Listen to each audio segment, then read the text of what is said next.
müəllim, mən də bir həm yeri kimi bütün Şəmkirlər adından sizə çox sağ ol deyirəm ki, bu verilişi Aşıq Hüseyn Şəmkiriyə həsr eləmisiniz. Bir İmran duetisi. Buyursun, İmran ustadımızın da ruhu şad olsun.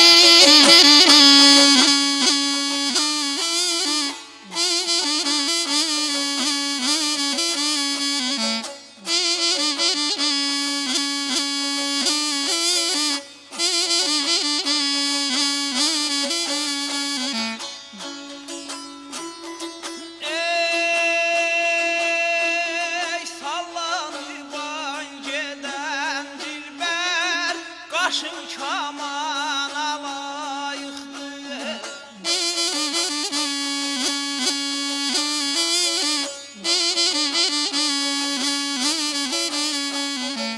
Aşıqlar sənin əlindən çəysən amana layıqdır.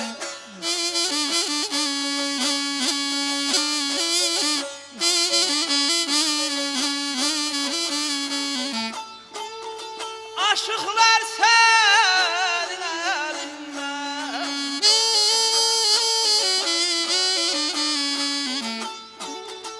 Aşıqlar sənin əlindən çəysən amana layıqdır.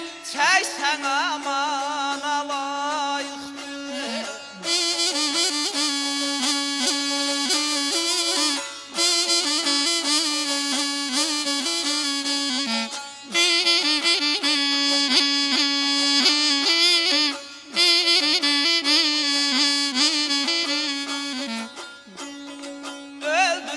Sevən sevəni bağdan qovma güldərəni.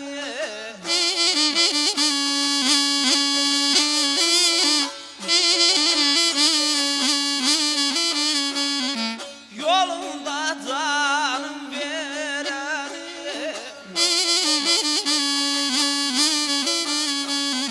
Yolunda canım verəni. Saxla mehmana layıqdır.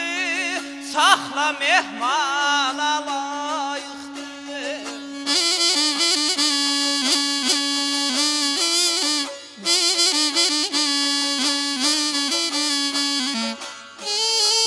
Yolunda canım verən.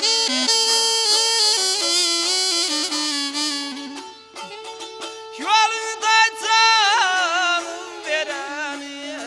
saxla mehmana layıqdır.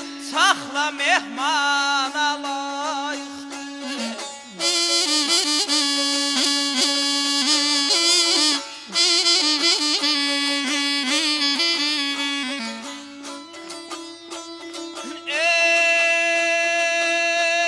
Ey söyün deyərlər adıma, eller yetişsin dadıma.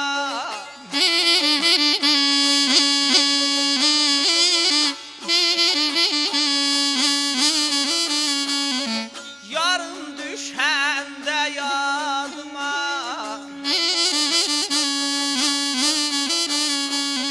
Yarın düşəndə yadıma.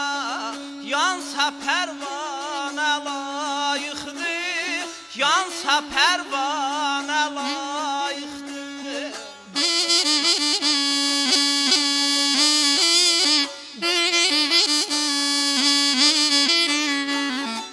Yarım düşəndə yadıma.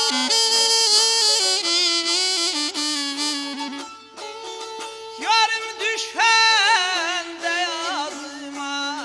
Yansa pərvanə layıqdır.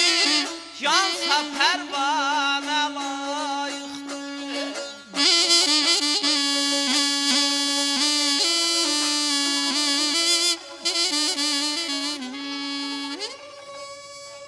Aşıq Elbrus çox sağ ol, çox təşəkkür edirik.